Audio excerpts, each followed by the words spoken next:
नमस्कार, मैं संजय सिन्हा। आज जो कहानी लेकर आपके पास आया हूं, उस कहानी में बहुत सी खास बातें हैं। फिल्म तीसरी कसम जब मैंने देखी थी तब मैं उसे ठीक से समझ नहीं पाया था। फिल्म एक बैलगाड़ी चलाने वाले नौजवान की कहानी है। एक बार वो एक लड़की को अपनी गाड़ी में बिठाता है। रास्ते भर वो उसे अपनी कहानियां सुनाता है। बैलगाड़ी हाँकते हुए वो कई यादों से गुजरता है। वो याद करता है कि कैसे उसने एक बार एक चोर को अपनी गाड़ी में बिठाया था और फंस गया था। तब उसने कसम खाई थी कि कभी किसी चोर को अपनी गाड़ी में नहीं बिठाएगा। फिर एक बार वो बांस गाड़ी में लाद कर ले जा रहा होता है। अचानक उस पर मुसीबत आती है और वो दूसरी कसम खाता है कि अब कभी वो बांस का सामान अपनी गाड़ी में नहीं रखेगा। अब जब वो लड़की को अपनी गाड़ी में ले जा रहा है, उसे अपनी पूरी कहानी सुनाता है। बैलगाड़ी वाला लोक गीतों और कथाओं के माध्यम से अपनी कहानी को याद करता है। सफर लंबा है। लड़की गांव से दूसरे गांव में एक मेले में जा रही है। लंबे सफर में लंबी बातों के बीच बैलगाड़ी हाँक रहे नौजवान को लड़की से प्यार हो जाता है। फिर उसे पता चलता है कि वो एक नाचने वाली है। बहुत छोटा था तब मैंने ये फिल्म देखी थी। ठीक से मुझे कहानी भी याद नहीं, पर इतना याद है कि राज कपूर फिल्म में बैलगाड़ी हाँकने वाले बने थे और वहीदा रहमान वो नर्तकी थी।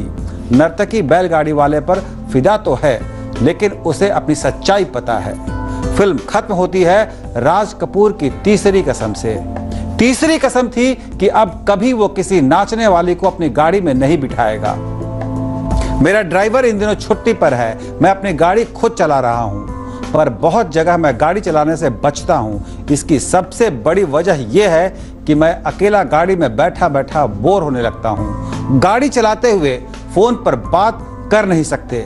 ऐसे में इन दिनों बहुत जगह मैं टैक्सी से चल रहा हूं या फिर दफ्तर की गाड़ी में। कल मुझे किसी से मिलने जाना था और मैंने दफ्तर से गाड़ी ले ली।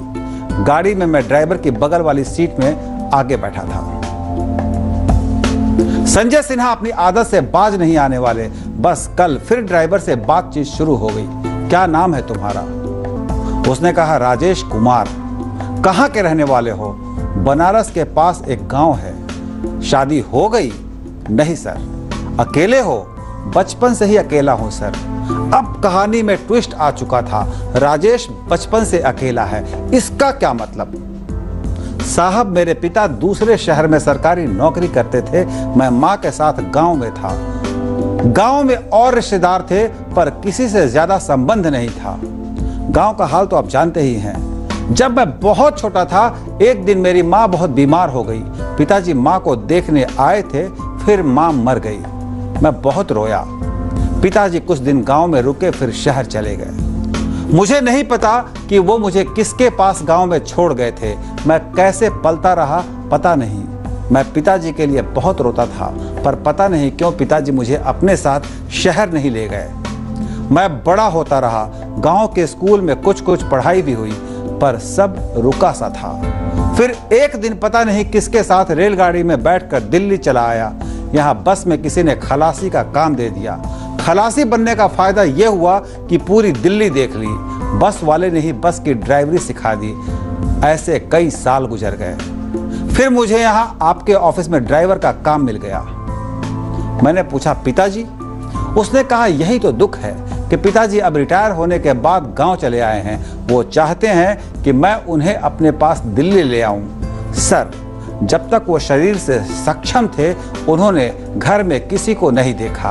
अब बूढ़े होने के बाद वो चाह रहे हैं कि मैं उन्हें अपने पास रखूं, पर मेरा मन ही फट गया है। अब मेरा मन उन्हें अपने साथ रखने का नहीं है। मैं नहीं चाहता कि वो मेरे पास आएं। वो मुझे रात दिन शाप देते हैं। खैर, आप बताइए सर, मुझे क्या करना चाहिए? मैं चुप था। मैं कुछ बोल ही नहीं पा रहा था। मेरे पास कोई जवाब नहीं था। आपके पास हो तो जरूर दीजिएगा। राजेश आज अपनी कहानी टीवी पर देखेगा। अब संजय सिन्हा ने पहली कसम खाई है कि वो ड्राइवर के बगल में बैठकर उसकी कहानी नहीं सुनेंगे। बहुत दुख होता है ऐसी कहानियां सुनकर। बहुत दुख होता है किसी के दरकते रिश्तों की कहानी सुनकर। रिश्ता सिर्फ दिल की धड़कनों का नाम भर नहीं, रिश्ते जिम्मेदारी भी होते हैं। जिम्मेदारी एक पिता होने की, जिम्मेदारी एक पुत्र होने की। आज के लिए इतना ही। फिलहाल अपने दोस्त संजय सिन्हा को दीजिए इजाजत। कल फिर मिलेंगे नई कहानी के साथ। नमस्कार।